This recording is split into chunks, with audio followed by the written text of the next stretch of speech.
I guess you could say I had a pretty normal childhood, at least on the surface. Mom and Dad both worked office jobs, nothing fancy, but enough to keep us comfortable in our little suburban house. I was born first, and 2 years later, my sister Sophia came along. That's when everything changed, though I didn't realize it at the time. I remember the day Sophia started school. Mom was bustling around the kitchen, humming to herself as she packed Sophia's lunch. "Look, sweetie," she cooed, holding up a heart-shaped sandwich.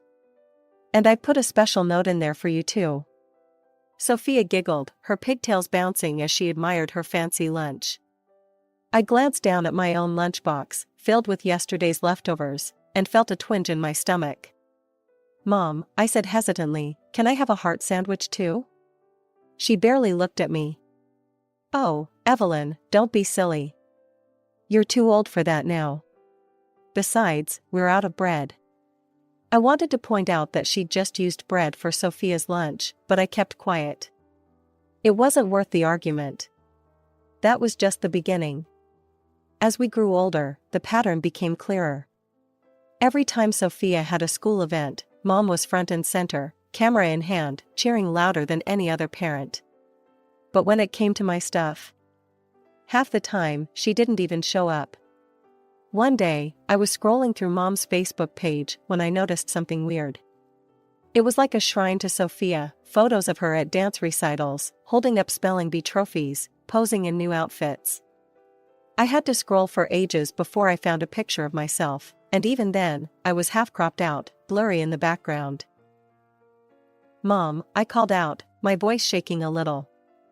"How come there are so many pictures of Sophia on your page, but hardly any of me?" She glanced over, frowning slightly. "Oh, don't be so sensitive, Evelyn. Sophia's just more photogenic, that's all." I felt like I'd been slapped. More photogenic? Was that code for prettier? For better? Dad must have noticed something was up, because that evening, he surprised me with an ice cream trip. "Just you and me, kiddo," he said, ruffling my hair. "What flavor do you want?" For a while, these little outings with Dad were my lifeline. He'd bring me small gifts, or take me for drives, just the two of us. As the years rolled by, Dad's attempts to even things out became fewer and farther between. I'd catch him sometimes, watching Mom fuss over Sophia with this defeated look in his eyes. It was like he'd given up, you know? After that, things got even worse. Mom's favoritism went into overdrive, and Dad, well, he just checked out. I remember the day Sophia announced she wanted to learn piano. Mom's eyes lit up like it was Christmas. "Oh, darling, that's wonderful," she gushed. "We'll get you the best tutor in town." Next thing I knew, there was a shiny grand piano in our living room, and Sophia was having lessons twice a week. A few days later, I worked up the courage to ask for some new art supplies. My old ones were practically falling apart. "Art supplies?" Mom scoffed, rolling her eyes. "Evelyn, do you have any idea how expensive Sophia's piano lessons are? We can't afford to indulge every little whim." I felt my cheeks burning. "It's not a whim, Mom. I've been into art for years." "Well, maybe you should find a cheaper hobby," she snapped. I retreated to my room, fighting back tears. It wasn't fair. Nothing about this was fair. The differences extended to everything, even our clothes. Sophia's closet looked like a boutique, all designer labels and trendy pieces. Meanwhile, I was stuck with hand-me-downs and whatever I could find on clearance. One day, as I was rifling through a bin of marked-down shirts, Sophia appeared at my side. "Hey, Ev," she said softly. "I got some birthday money from Grandma. Want to split it and get you something nice?" I looked at her, surprised. "You don't have to do that, Soph." She shrugged. "I want to. Besides, that green sweater you've been eyeing would look way better on you than me." That was Sophia for you. Despite everything, she was genuinely kind. It wasn't her fault Mom played favorites, and I couldn't bring myself to resent her for it. In fact, as we got older, Sophia and I grew closer. We'd stay up late, whispering about Mom's weird behavior. I don't get it, Sophia confessed one night. Why does she treat us so differently? I shook my head. I wish I knew, Sophia. I really wish I knew.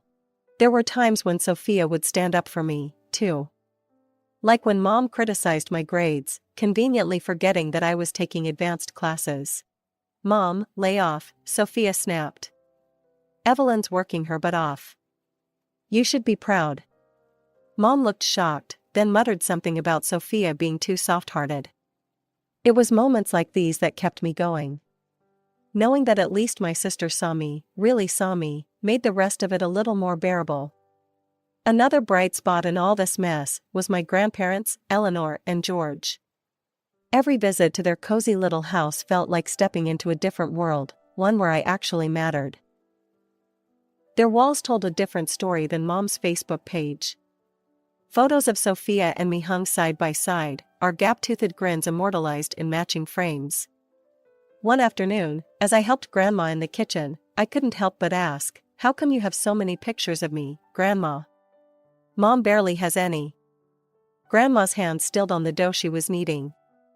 "Oh, sweetie," she sighed. "Your mother, well, she's always been a bit particular. But don't you ever think that means you're any less special?" Meanwhile, Grandpa George's workshop became my sanctuary. The smell of sawdust and varnish, the quiet whir of his lathe, it all felt more like home than my actual house did. Hours would fly by as he taught me to sand, to measure, to create something beautiful out of raw wood. As high school graduation approached, I dared to hope things might change. Maybe Mom would finally see me, be proud of me. But instead, she and Dad dropped a bombshell that left me reeling. "Girls," Dad said, his voice heavy, "your mother and I, we can't afford to pay for both of you to go to college." The room spun. I felt like I couldn't breathe. What do you mean?" Mom wouldn't meet my eyes. "It's just not in our budget, Evelyn. You'll have to figure something out." I stumbled out of the house, barely aware of where I was going until I found myself on my grandparents' doorstep, sobbing. "Oh, honey," Grandma said, pulling me close. "What happened?" Through hiccuping breaths, I told them everything. When I finished, Grandpa and Grandma exchanged a look I couldn't quite read. "Evelyn," Grandpa said slowly, "how would you feel if we paid for your first 2 years of college?" I blinked, sure I'd heard wrong. You'd do that?" Grandma squeezed my hand. "Of course we would, sweetheart. We believe in you." For the first time in what felt like forever, a spark of hope flickered in my chest. Maybe, just maybe, I could make this work. With my grandparents' help, I managed to enroll in a public college a few hours away from home. Packing up my beat-up Honda Civic, I felt a mix of excitement and terror. This was my chance to start fresh, to be more than just the less favored daughter. As I drove away, watching my childhood home disappear in the rearview mirror, I made a promise to myself: I was going to make this work, no matter what. Those first 2 years flew by in a blur of classes, new friends, and the intoxicating feeling of freedom. But as my grandparents' funding neared its end, reality came crashing back. I picked up every job I could find. Mornings, I'd sling lattes at the campus coffee shop, my hands perpetually smelling of espresso. Afternoons were split between shelving books at the library and tutoring freshmen who looked at calculus like it was written in alien hieroglyphics. "Evelyn, when's the last time you slept?" my roommate, Jen, asked one night as I stumbled in at 2 a.m. I shrugged, cracking open an energy drink. "Sleep's for the weak. I've got a paper due." It wasn't easy. There were nights I'd dinner on whatever I could scrounge from the vending machines, a bag of chips here, a granola bar there. But every time I thought about quitting, I'd remember my mom's dismissive words, and it would light a fire under me. I was halfway through my junior year when I got a call from Sophia. Her voice was tight, hesitant. "Ev, you sitting down?" My stomach dropped. "What's wrong? Is it Grandma and Grandpa?" No, they're fine," she rushed to assure me. It's about college." What she told me next made my blood run cold. Not only had our parents found money for Sophia's education, but they'd sent her to Wellesley, one of the most expensive private colleges in the country. "I'm so sorry, Ev," Sophia sobbed. "I had no idea. I'll drop out, I swear. It's not fair." "Don't you dare," I cut her off, my voice sharper than I intended. "This isn't your fault, Sophia. You deserve a good education." "But so do you," she protested. I closed my eyes, taking a deep breath. "Yeah, well, looks like I'm getting one the hard way. Promise me you'll stay in school, okay?" After we hung up, I sat on my bed, staring at nothing. All those years of favoritism, and I'd still somehow believed there was a limit. That when it came to something as important as our futures, our parents would treat us equally. Stupid, naive Evelyn. I don't know how long I sat there, but eventually, I got up, washed my face, and headed to my shift at the coffee shop. As I tied on my apron, I caught a glimpse of myself in the mirror, eyes bloodshot, hair a mess, but chin held high. "All right, Evelyn," I muttered to my reflection. "Time to prove them wrong." The morning after Sophia's call, I dragged myself out of bed, feeling like I'd been hit by a truck. As I mindlessly scrolled through my phone, my mom's latest Facebook post stopped me cold. "So proud of my talented youngest. Off to the best college because she actually applied herself, unlike some. Proud mom gifted child." My hand shook so bad I nearly dropped my phone. I read it again, and again, each word cutting deeper than the last. The implication was crystal clear: Sophia deserved the best, because she was talented. And me? I was just, what? A disappointment? Before I knew what I was doing, I was dialing Mom's number, my breath coming in short, angry gasps. "Hello?" Her voice was annoyingly chirper. "What the hell, Mom?" I spat out. "Your Facebook post? Really?" There was a pause, then a sigh. "Oh, Evelyn, don't tell me you're jealous of your sister's success." "Jealous?" I nearly screamed. "You lied to me. You said you couldn't afford college for both of us." "Well," she said, her tone dripping with condescension, "talent needs to be nurtured, while mediocrity will cope on its own." The words hit me like a slap. "Mediocrity? Is that what you think of me?" "Now, don't be dramatic," she huffed. "If you'd shown any real promise." I cut her off, years of pent-up hurt and anger pouring out. "Real promise? I busted my ass in school. I'm working 3 jobs to stay in college. How is that not showing promise?" "Oh please," she scoffed. "Working as a barista isn't exactly setting the world on fire, is it?" We went back and forth, voices rising, until I was shouting and she was coldly dismissive. Finally, I hung up, my whole body shaking. An hour later, my phone rang. It was Dad. "Evelyn," he said, his voice stern. "What's this I hear about you yelling at your mother?" I felt a flicker of hope. Surely Dad would see reason. "Dad, did you see Mom's post? Did she tell you what she said to me?" But my hope was quickly crushed. "Your mother is very upset. She's not feeling well because of your call. How could you be so ungrateful? Always causing problems." "Ungrateful?" I cut in, disbelief coloring my voice. "Dad, you lied to us. You said you couldn't afford college for both of us, but you're sending Sophia to Wellesley." There was a pause, and for a moment, I thought maybe, just maybe, he was seeing my side. But then, "Your mother, she had some savings. For emergencies." I felt like I'd been punched in the gut. For emergencies? And my education wasn't an emergency? I hung up, then turned off my phone. Sinking to the floor, I hugged my knees to my chest, feeling more alone than I ever had in my life. Dad had always been my ally, the one who tried to make things a little more fair. But now? Now he was just another person who saw me as less than. Less talented, less worthy, less everything. Life went on, but the weight of my parents' betrayal hung heavy on my shoulders. I threw myself into work and study, barely allowing myself time to breathe, let alone think about my family drama. One night, exhausted from a double shift at the coffee shop, I collapsed onto my worn-out couch and mindlessly flipped through TV channels.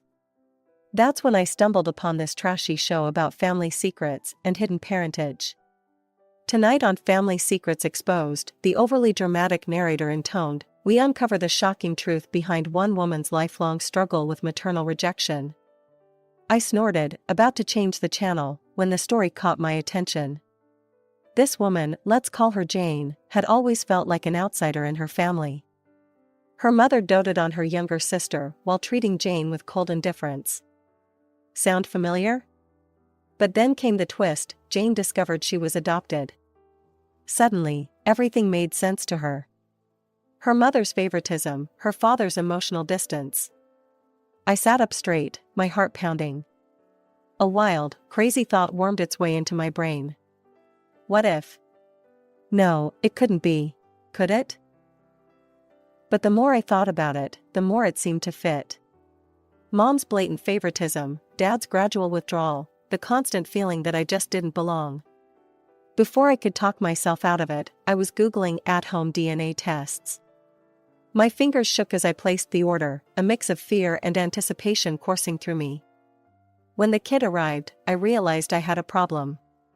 I needed samples from my parents, and there was no way they'd willingly participate. That's when I decided to loop in the one person I could trust, Sophia. You want me to what? Sophia exclaimed when I called her with my plan. I know it sounds crazy, I admitted. But Soph, don't you want to know the truth? There was a long pause. Okay, she finally said. I'm in. But if we get caught, I'm blaming you. It took some creative maneuvering on Sophia's part. She managed to snag a few of Mom's hairs from her hairbrush and swabbed the rim of Dad's coffee mug, but we got the samples. Then came the agonizing wait for results. When the email finally arrived, my hands were shaking so bad I could barely click on it. I took a deep breath, steeling myself for the revelation that I was adopted, that I wasn't really part of this family. But the truth was far more shocking than I could have ever imagined. I was indeed my parents' biological child. But Sophia? She only shared DNA with our mother. Not our father. My mind reeled. Sophia wasn't adopted, she was my half-sister. I must have read the results a dozen times, trying to make sense of it. How was this possible? Did Mom have an affair? Did Dad know? I was still staring at my screen in shock when my phone buzzed. It was Sophia. Ev, did you get the results? What did they say? I swallowed hard. Soph, I think you should come over. There's something you need to see. An hour later, Sophia was sitting beside me on my lumpy couch, her face pale as she looked at the test results. This can't be right, she whispered. There must be some mistake. I shook my head. I don't think so, Sophia. Look at the confidence levels. It's pretty definitive. Sophia's eyes filled with tears. But that would mean that Mom had an affair, I finished for her. Yeah. We sat in stunned silence for a long while, the implications of this discovery sinking in. Everything we thought we knew about our family, about ourselves, had just been turned upside down. After the DNA test bombshell, I was a mess. I couldn't eat, couldn't sleep, couldn't focus on anything. The weight of this secret was crushing me. I decided not to tell Dad. I mean, how do you even start that conversation? Hey Dad, guess what? Your precious Sophia isn't actually your kid. Yeah, right. But fate, it seems, had other plans. It was a regular Tuesday when my phone rang. Seeing Grandma Eleanor's name pop up, I felt a flicker of warmth. At least I still had my grandparents. Evelyn, sweetheart, Grandma's voice was tight with worry. There's something you need to know. Your mother, she came to see us yesterday. She asked us to change our will. To disinherit you in favor of Sophia. We refused, of course. But Evelyn, what's going on? As I filled her in on everything, the favoritism, the college money lies, the DNA test, Grandma listened in shocked silence. Oh, Evelyn, she finally said. I'm so sorry.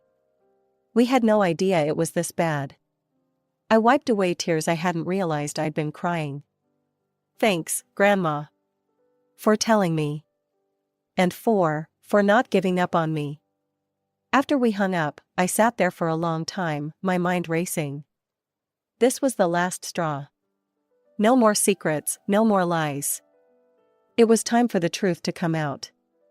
As Christmas approached, I steeled myself for what I knew I had to do. When Sophia called to awkwardly explain that Mom and Dad were just having a small family dinner this year, I knew it was now or never. I drove home unannounced, my heart pounding as I pulled into the driveway. Through the window, I could see them all gathered around the dinner table, Mom, Dad, Sophia, even Dad's best friend Tom. The perfect little family, huh? I burst through the door, the cheerful Christmas music providing a surreal backdrop to the drama about to unfold. Mom's face darkened as soon as she saw me.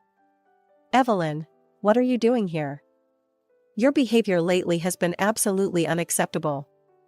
The way you spoke to me on the phone, the trouble you've been causing. Trouble? I laughed, a harsh, bitter sound.